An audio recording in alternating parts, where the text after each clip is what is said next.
Yes, hello അച്ചോ, hi, നമസ്തേ, ക്യാ ഹാൽ ചാൽ. മേരെ ലാൽ എന്ന് പറയുന്ന ഈ ഒരു പാഠഭാഗത്തെ രസകരമായിട്ട് മനസ്സിലാക്കിയാലോ.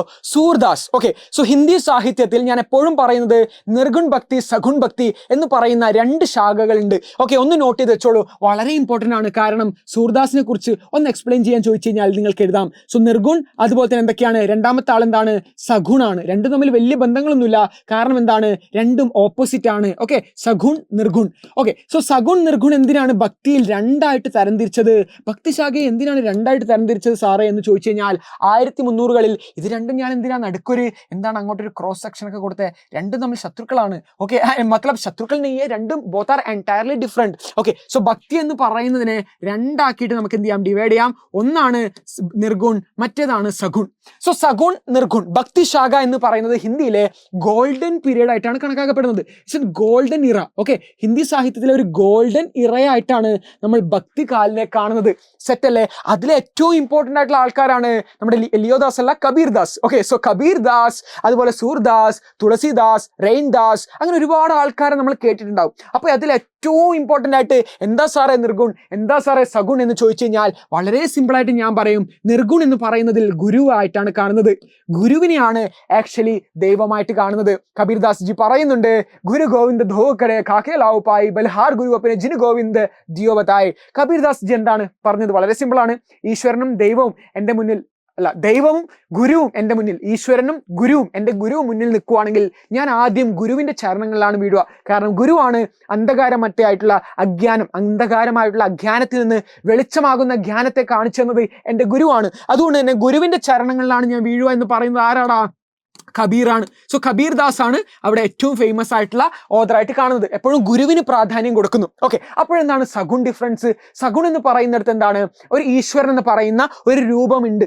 ഓക്കെ, ഈശ്വരൻ എന്ന് പറയുന്നത് നമ്മുടെ മനുഷ്യരുടെ പോലെ തന്നെ ഒരു രൂപമുണ്ട്. അവിടെ രണ്ടാൾക്കാരുണ്ട്, രാമനും കൃഷ്ണനും. അല്ലെ, ശ്രീരാം എന്ന് പറയുന്ന രാമും ഉണ്ട്, അതുപോലെ ആരുണ്ട്, കൃഷ്ണനും ഉണ്ട്. സോ രാം കൃഷ്ണൻ എന്ന് പറയുന്ന രണ്ടാൾക്കാർ അവിടെ വരും. അവിടെയാണ് രാം ഭക്തിശാഖ, കൃഷ്ണ ഭക്തിശാഖ എന്ന് സഗുണിനെ നമുക്ക് രണ്ടായി തരംതിരിക്കാം. ഓക്കെ, ഇതൊരു ശാഖയാണ്, ഇതും മറ്റൊരു ശാഖയാണ്. ഇവിടെ ഒറ്റൊരാളെ നിങ്ങൾ നോക്കിയാൽ മതി, ഗുരുവിന് പ്രാധാന്യം കൊടുക്കുന്ന കബീറിനെ. പക്ഷെ ഇവിടെ നോക്കുവാണെങ്കിൽ രാം, അതുപോലെ തന്നെ കൃഷ്ണ ശാഖയുണ്ട്. ഈ രാം ഭക്തിയിൽ വരുന്ന ആൾ ആരാണ്? തുളസിദാസ് ആണ്. ഓക്കെ, രാം ഭക്തി, രാമനെ പൊക്കി അടിച്ചുകൊണ്ടുള്ള രാംചരിത മാനസൊക്കെ എഴുതിയ തുളസിദാസ് ആണ് അവിടെ ഫേമസ്. അപ്പോൾ സാറേ കൃഷ്ണഭക്തിയിൽ വരുമ്പോൾ ആരാണ് നമ്മുടെ മെയിൻ ആള്? സൂർദാസ്, അന്ധനായിട്ടുള്ള സൂർദാസ്. ഓക്കെ, സൂറാണ്, ഇവിടെയാണ് സൂർദാസ് വരുന്നത്. സോ കൃഷ്ണഭക്തിയിലാണ് നമ്മുടെ സൂർദാസ് വരുന്നത്.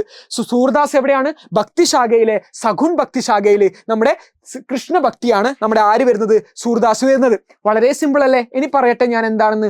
കൃഷ്ണനെ പൊക്കി അടിച്ചുകൊണ്ട്, അങ്ങനെയല്ല, കൃഷ്ണനെ തൻ്റെ രചനയിലൂടെ കൃഷ്ണന്റെ ആ ഗാഥകളെയൊക്കെ, വീരഗാഥകളെയും ചെറിയ കൃഷ്ണനെയും ഒക്കെ വളരെ രസകരമായിട്ട്, അന്ധനാണ് സൂർദാസ്, എന്നിട്ട് പോലും നേരിട്ട് കണ്ട പോലെയാണ് അദ്ദേഹം കൃഷ്ണനെ വർണ്ണിക്കുന്നത്. അത്രയും മനോഹരമായിട്ടുള്ള ആസ്തറ്റിസമാണ് അദ്ദേഹം പണ്ട് കൃഷ്ണനെ വർണ്ണിച്ചിട്ടുള്ളത്. കൃഷ്ണന്റെ ആ ഒരു വർണ്ണനം നമ്മൾ വായിക്കുമ്പോൾ തന്നെ നമ്മൾ എന്താണ്, പിക്ചറലൈസേഷൻ ആണ്, അത് നമ്മുടെ മുന്നിൽ കാണുന്ന പോലെയാണ് കൃഷ്ണനെ അത്രയും രസകരമായി സൂർദാസ് വർണ്ണിച്ചിട്ടുള്ളത്. ഓക്കെ, സൂർദാസിന്റെ ഒരു വർണ്ണനയാണ് ഭക്തിശാഖയിലെ, സഗുൺ ഭക്തിശാഖയിലെ കൃഷ്ണനെ കുറിച്ചാണ് നമ്മൾ ഇനി പഠിക്കാൻ പോകുന്നത്. കൃഷ്ണനെ അദ്ദേഹം വർണ്ണിക്കുന്നുണ്ട്. രണ്ട് പാഠമായിട്ടാണ് നമ്മളൊക്കെ ഇവിടെ പഠിക്കാനുള്ളത്. ഒന്നെന്താണ് മേരെ ലാൽ എന്ന് പറയുന്ന ആരെയാണ്? ചെറിയ കൃഷ്ണൻ. ഓക്കെ, ചെറിയ കൃഷ്ണനെ കുറിച്ച്, കൃഷ്ണന്റെ രൂപത്തെ വർണ്ണിക്കുന്നു മേരെ ലാൽ. രണ്ടാമത്തെയാണ് ഹേ ഖാന. ഇതിൽ ഏതെങ്കിലും ഒന്ന് നിങ്ങളുടെ ഓണപരീക്ഷയ്ക്ക് ചോദിക്കും, ആ ഒരു വരികൾ തന്നിട്ട് എക്സ്പ്ലെയിൻ, ഹേ ഖാന എക്സ്പ്ലെയിൻ, അല്ലെങ്കിൽ എന്താണ് മേരെ ലാൽ എക്സ്പ്ലെയിൻ. രണ്ടെണ്ണം സൂർദാസ് തന്നെയാണ് എഴുതിയിട്ടുള്ളത്.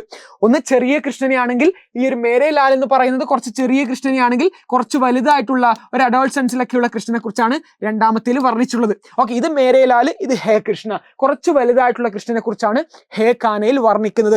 ഒന്നാമത്തെ മേരെ ലാലിൽ തന്നെ സ്റ്റാർട്ട് ചെയ്യാം. മേരെ ലാൽ എന്ന് പറയുന്നത് കൃഷ്ണന്റെ അമ്മയായിട്ടുള്ള യശോദര.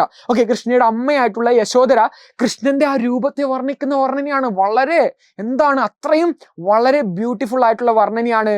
ഓക്കെ, സോ അത്രയും എന്താണ്, ആ ഒരു കൃഷ്ണന്റെ ആ ഒരു ഇനോമസ് ആയിട്ടുള്ള ആ ഒരു ഓറ, അതിനെയാണ് അദ്ദേഹം വർണ്ണിക്കുന്നത്. ആര്? സൂർദാസ് യശോദ അമ്മയിലൂടെ. ഒന്നാമത്തെ പതിൽ നിങ്ങൾ വരികൾ തുറന്നു വെച്ചോളൂ. എന്താണ്? സുധമുഖദേക്ക് യശോദാ ഭൂലി. കൃഷ്ണന്റെ മുഖം കണ്ടിട്ട് യശോദ സ്വയം അങ്ങ് മറന്നുപോയി. അത്രക്കും സൗന്ദര്യമാണെന്നാണ്, അത്രക്കും തീഷ്ണതയാണെന്നാണ് കൃഷ്ണന്റെ മുഖത്തെക്കുറിച്ച് പറയുന്നത്.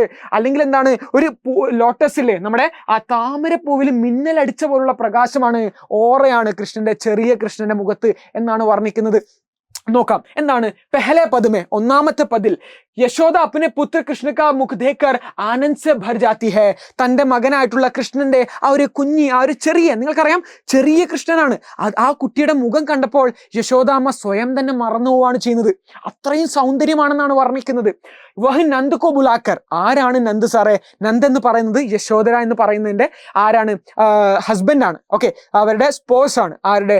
യശോദര എന്ന് പറയുന്ന അമ്മയുടെ സ്പോസ് ആണ്, അവരുടെ ഹസ്ബൻഡ് ആണ് നമ്മുടെ ആര്? നന്ദ് എന്ന് പറയുന്നത്. സോ നന്ദിനെ ആരാണ് വിളിക്കുന്നത്? യശോദാമ്മ വിളിക്കുകയാണ് ചെയ്യുന്നത്. എന്നിട്ട് എന്താണ്? കൃഷ്ണക്ക് ദൂത് കെ ചോട്ടെ ചോട്ടെ സുന്ദർ ദാന്ത് ദേഖ്നെ കോ കഹത്തെ ഹെ.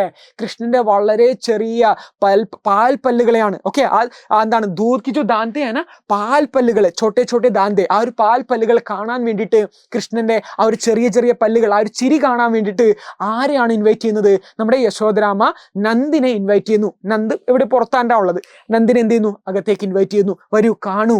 ഓക്കെ, എന്നിട്ടോ സൂർദാസ് കൃഷ്ണക്ക് ദാന്തോ കി തുലന. സൂർദാസ് ഈ കൃഷ്ണന്റെ പല്ലുകളെ എന്തുമായിട്ടാണ് കമ്പയർ ചെയ്യുന്നത്, എന്തുമായിട്ടാണ് തുലന ചെയ്യുന്നത് എന്ന് നോക്കിക്കഴിഞ്ഞാൽ, കമൽ പർ ജമി ഹുയി ബിജ്ലി, മിന്നൽ അടിച്ചതുപോലെയാണ്. ഓക്കെ, എവിടെ മിന്നൽ അടിച്ച പോലെയാണ്? കമൽ പർ, എവിടെയാണ്? ലോട്ടസിൽ മിന്നൽ അടിച്ചതുപോലെയാണെന്നാണ് വർണ്ണിക്കുന്നത്. ദൂസരെ, ഓക്കെ സെറ്റ് അല്ലേ? അത്രയേ ഉള്ളൂ. കമൽ പർ ക്യാ ഹെ? കമൽ പർ बिजली लगे जैसे. ओके, कमल पर क्या है? जो बिजली से बिजली जमे जैसे, അല്ലെങ്കിൽ കമൽ पर പടി ബിജ്ലി की तरह. ഓക്കെ, ലോട്ടസിൽ അടിച്ച മിന്നൽ പോലെയാണ് കൃഷ്ണന്റെ ചിരി എന്നാണ്. അത്രയേ ഉള്ളൂ. അത് മാത്രമാണ് ഒന്നാമത്തെ പദിൽ. ഒന്ന് എക്സ്പ്ലെയിൻ ചെയ്താൽ മതി. ഞാൻ പറഞ്ഞ കാര്യങ്ങളൊക്കെ. ആരാണ് സൂർദാസ് എന്ന് എക്സ്പ്ലെയിൻ ചെയ്യുന്നു. ഒന്നാമത്തെ മേരെ ലാലിൽ ഇതൊക്കെയാണ് പറയുന്നത്. വളരെ സിമ്പിൾ ആണ്. കൃഷ്ണന്റെ മുഖത്തെ അമ്മ യശോദരാമ്മ നന്ദിനെ വിളിക്കുന്നു. അത്രയും മിന്നൽ അടിച്ച പോലെയാണ്. ഏതിൽ? ലോട്ടസിൽ. കമൽ पर बीज लगे जैसे, बिजली लगे जैसे. സിമ്പിൾ. ഒന്നാമത്തെ പദ് സെറ്റ് അല്ലേ? കമന്റ് ബോക്സ് में ഫയർ ലഗാദോ. ഇതുവരെ ലൈക്ക് അടിച്ചില്ലെങ്കിൽ ഒന്ന് ലൈക്ക് അടിച്ചോളൂ, ഫ്രണ്ട്സിനൊക്കെ ഒന്ന് അയച്ചു കൊടുത്തോളൂ. രണ്ടാമത്തെ പദിലേക്കാണ് നമ്മൾ കടക്കാൻ പോകുന്നത്. It's very easy. രണ്ടാമത്തെ പദ് എന്ന് പറയുന്നത് കൃഷ്ണനാകുന്ന സാഗരത്തിലേക്ക് ലയിക്കാൻ പോകുന്ന ഗോപികമാരെയാണ് വർണ്ണിക്കുന്നത്. രണ്ടാമത്തെ പദ് എന്ന് പറയുന്നത് എന്താണ്? ദൂസരെ പദ് കൃഷ്ണക്ക് മുരളി ഖ ഗോപിയോ പർ ജാദുയി. കൃഷ്ണന്റെ മുരളി വായന, കൃഷ്ണന്റെ ഈ ഒരു മുരളി വായനയില്ലേ, നമുക്കറിയാം ഓടക്കുഴൽ. ഓക്കെ, കൃഷ്ണൻ എന്ത് ചെയ്യുന്നു? ഈ ഒരു ഫ്ലൂട്ട് വായിക്കുന്നു, ഓടക്കുഴൽ വായിക്കുന്നു. അപ്പോഴെന്താണ് സംഭവിക്കുന്നത്? കൃഷ്ണൻ തന്റെ വൃന്ദാവനത്തിൽ നിന്നുകൊണ്ട് ഇതുപോലെ ഓടക്കുഴൽ വായിക്കുന്ന സമയത്ത് എല്ലാ പ്രകൃതിയിലെ ജീവജാലങ്ങളൊക്കെ എന്താണ്? കൃഷ്ണനാകുന്ന ആ ഒരു മ്യൂസിക്കൽ ആയിട്ടുള്ള ആ ഒരു സാഗരത്തിലേക്ക് ലയിക്കാൻ വേണ്ടി ഓടി വരുവാണ് ചെയ്യുന്നത്. അപ്പോഴാണ് ഗോപികമാരെ കുറിച്ച് ഇവിടെ പറയുന്നത്. ഒരുപാട് നമുക്കറിയാം വൃന്ദാവനത്തിൽ ചെറിയ ചെറിയ പെൺകുട്ടികളൊക്കെ ഉണ്ടാവും അല്ലെ? സോ ആ ഒരു ഗോപികമാരെ കുറിച്ചാണ് ഇവിടെ പറയുന്നത്. അവരിൽ ഉണ്ടാവുന്ന ജാദുയി അസർ, മാജിക്കൽ ഇമ്പാക്റ്റിനെ കുറിച്ചാണ്. എന്താണ്? മുരളിക്ക് ധുൻ സുൻതേ ഹി. ഈ ഒരു മുരളിയുടെ, ഈ ഒരു ഫ്ലൂട്ടിന്റെ സൗണ്ട് കേട്ടപ്പോൾ എന്താണ്? ഗോപികായ അപ്പനെ സബ് കാംകാജോർ. ഗോപികമാരി, ഈ ഒരു ഗോപികമാരി പെൺകുട്ടികളൊക്കെ എന്താണ്? തന്നെ ഏൽപ്പിച്ചിട്ടുള്ള എല്ലാ ജോലികളും, ഒരുപാട് ജോലികൾ അവർക്കുണ്ടല്ലേ? വെള്ളം എടുക്കാൻ വേണ്ടി അവർ കുടമായിട്ടാണ് പോകുന്നത്. ഓക്കെ, വെള്ളം എന്താണ്? നദിയിൽ നിന്ന് വെള്ളം എടുത്ത് തിരിച്ചു കൊണ്ടുവരണം. അപ്പൊ ആ ഒരു കാര്യമുണ്ട്. അതൊക്കെ അവരെന്താണ്? കാംതാജ്, അവർക്ക് ഏൽപ്പിച്ച ആ ഒരു കാംകാജ്, അവർക്ക് ഏൽപ്പിച്ച ആ ഒരു ജോലി അവർ എന്താണ്? ഭൂൽ ജാത്തെ ഹെ, അവർ മറക്കുവാണ് ചെയ്യുന്നത്. ഓക്കെ, അവർ ഭൂൽ ജാത്തി ഹെ. ഗോപികായ ഇസ്ലിയെ ഭൂൽ ജാത്തി ഹെ. സോ ഗോപികായ എന്താണ്? കൃഷ്ണനാകുന്ന ഈ ഒരു സാഗരത്തിലേക്ക് ലയിക്കാൻ വേണ്ടി തന്നെ ഏൽപ്പിച്ച ആ ജോലികളൊക്കെ മാറ്റി വെച്ചിട്ട് കൃഷ്ണന്റെ അടുത്തേക്ക് ഓടി വരുവാണ് ചെയ്യുന്നത്. വേ അപ്പിനെ ഘർ പരിവാർ കി പർവാ കിയെ ബിന, തന്റെ ഫാമിലി, അപ്പിനെ ഘർ, അതുപോലെ തന്നെ എന്താണ്? പരിവാർ, വീട്ടിനെയും ഫാമിലി ഒന്നും ചിന്തിക്കുന്നില്ല. കാരണം എന്താണ്? ബിന കൃഷ്ണി Ruby Sagar may Milne K ലിയെ ധാവഡ് പഡ്തി ഹെ. ഇതാണ് ഏറ്റവും ഇമ്പോർട്ടന്റ്. കാരണം ഫാമിലി എന്തൊക്കെ പറയല്ലേ? ഗേൾസിനെ ഏൽപ്പിച്ച പണി ചെയ്യാതെ, കൃഷ്ണൻ വായിക്കുന്ന ഫ്ലൂട്ടും കേട്ടിട്ട് പണിയെടുക്കാതെ പോയി നിൽക്കുന്നു എന്നൊക്കെ വീട്ടുകാരും ഘറും പരിവാറും ഫാമിലി ഒക്കെ ചോദിക്കാം അല്ലെ? പക്ഷെ അതൊന്നും അവർ വകവെക്കാതെ എന്ത് ചെയ്യാണ് ചെയ്യുന്നത്? ഗോപികമാരൊക്കെ ഏൽപ്പിച്ച പണിയൊക്കെ മാറ്റി വെച്ചുകൊണ്ട് കൃഷ്ണനാകുന്ന ഈ ഒരു സാഗരത്തിലേക്ക് ലയിക്കാൻ വേണ്ടി ധാവഡ് പഡ്തി ഹെ, ഓടുവാണ് ചെയ്യുന്നത്. അത്രക്കും ആ ഒരു എന്താണ്? ഒരു ഇമ്പാക്റ്റ് ആണ് കൃഷ്ണൻ ആ ഒരു വൃന്ദാവനത്തിൽ ചെയ്യുന്നത്. സോ ചെറിയ കൃഷ്ണൻ, കുറച്ച് വലുതായിട്ടുള്ള കൃഷ്ണൻ. സെറ്റ് അല്ലേ? ഇതാണ് ഈ ഒരു രണ്ട് നമ്മൾക്ക് പഠിക്കാനുള്ളത്. ഇതിൽ രണ്ടാമത്തെ നമ്മൾ പഠിച്ചിട്ടുള്ള ഹേ ഖാന എന്ന് പറയുന്ന ഈ ഒരു പാഠഭാഗത്തിൽ നിങ്ങൾ ഏറ്റവും ഇമ്പോർട്ടൻ്റ് ആയിട്ട് പഠിക്കേണ്ടത് രണ്ട് ഗോപികമാർ തമ്മിൽ സംസാരിക്കുന്ന കോൺവെർസേഷൻ. എന്താണ്? കൃഷ്ണന്റെ മുരളി സുൻ രഹേ ഹേ, हम जा सकते हैं, नहीं हमें काम करना है, अरे छोड़ो यार क्या काम, എന്ത് ജോലി, കൃഷ്ണരൂപി സാഗർ മേ മിൽ ജാത്തെ ഹെ, ചലോ കൃഷ്ണനാകുന്ന സാഗരത്തിൽ ലയിക്കാം എന്ന് രണ്ട് ഗോപികമാർ, ഗോപിക 1 ഗോപിക 2 തമ്മിലുള്ള ഒരു കോൺവെർസേഷനും വളരെ ഇമ്പോർട്ടൻ്റ് ആണ് നമ്മൾ ഈ ഒരു ഹേ കാന പഠിക്കുമ്പോൾ. സെറ്റ് അല്ലേ? ഈസി അല്ലേ? കോൺസെപ്റ്റ് ഈസി അല്ലേ? രണ്ടിന്റെയും ആശയം നിങ്ങൾ മനസ്സിലാക്കണം. രണ്ടും എഴുതിയത് സൂർദാസ് തന്നെയാണ്, മറക്കരുത്. മേരെ ലാൽ ഹേ കാന രണ്ടും എഴുതിയത് നമ്മുടെ ഹിന്ദിയിലെ തന്നെ ഏറ്റവും പ്രസിദ്ധനായിട്ടുള്ള കൃഷ്ണഭക്തി ശാഖയിലെ അല്ലേ? ആരാണ്? സൂർദാസ് ആണ് എന്ന് നോട്ട് ചെയ്യണം. ഇത് വളരെ സിമ്പിൾ അല്ലേ? എക്സലന്റ് അല്ലേ? ഈസി അല്ലേ? കൺസെപ്റ്റ് മനസ്സിലായില്ലേ? എന്തൊക്കെ ചെയ്യണം, ഏതൊക്കെ രീതിയിൽ എക്സാം ഒക്കെ എഴുതണം എന്ന് എക്സാം ഓറിയന്റഡ് ആയിട്ടുള്ള ലൈവുകളൊക്കെ എജുപോയിന്റ് ഈ ഒരു ചാനൽ നിങ്ങൾക്ക് ലഭിക്കും. ഫോളോ ചെയ്തിട്ടില്ലെങ്കിൽ ഒന്ന് ഫോളോ ചെയ്ത് വെച്ചോളൂ. നോട്ടിഫിക്കേഷൻ ഒക്കെ ഒന്ന് ഓണാക്കി വെക്കാം. നിങ്ങൾക്ക് ഹിന്ദി ഹിന്ദി പഠിക്കണം, ആത്മാർത്ഥമായിട്ട് നിങ്ങൾ പാസ്സായി കാണണമെന്ന് ആഗ്രഹിക്കുന്ന നിങ്ങളുടെ സുഹൃത്തുക്കൾക്കൊക്കെ ഒരു വീഡിയോ ഒന്ന് അയച്ചു കൊടുത്തോളൂ, ഷെയർ ചെയ്തോളൂ. ठीक है बच्चों, मिलते हैं अगली ചാപ്റ്റർ के साथ. ഇതുപോലെ അടുത്ത ചാപ്റ്റർ നമുക്ക് പഠിക്കാം. താങ്ക് യു ബच्चों, मिलते हैं. നിങ്ങളുടെ അഭിപ്രായങ്ങളൊക്കെ കമന്റ് ബോക്സിൽ അറിയിക്കാം. So Jai Hind, thank you, Tata.